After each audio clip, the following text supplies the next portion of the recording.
সে করেছে। এনারা দেশের শত্রু, সমাজের শত্রু, ভালো মানুষের মুখোশ পরে তারা এই ধরনের অপকর্ম তারা করে যাচ্ছে। আমরা বিজ্ঞ আদালতকে বলেছি আমরা ভালো কাজ করতে চাই এবং ভালো কাজ করতে গেলে যে বাধা আসে আজকের মামলায় সেই বাধাগুলোই আসছে।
আমরা বিজ্ঞ আদালতকে বলেছি আমরা ভালো কাজ করতে চাই এবং ভালো কাজ করতে গেলে যে বাধা আসে আজকের মামলায় সেই বাধাগুলোই আসছে। সুতরাং যে অভিযোগ এনেছে এই অভিযোগ ঢাহা মিথ্যা এবং মিল্টন সমাদদার সত্যিকার অর্থে একজন মানবতার ফেরিওয়ালা। আমাদের কথা হচ্ছে মিল্টন সমাদদার কোনো অন্যায় করে নাই, কোনো অপরাধ করে নাই।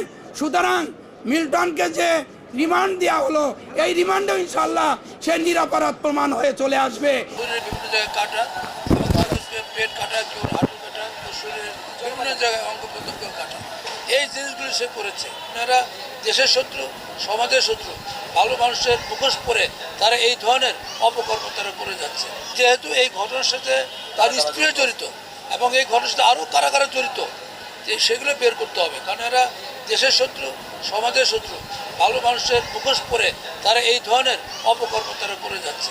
আমি মনে করি যে এই সমস্ত যারা অপরাধী তাদের দৃষ্টান্তমূলক শাস্তি হওয়া উচিত এবং এটা তদন্তে বেরিয়ে আসবে।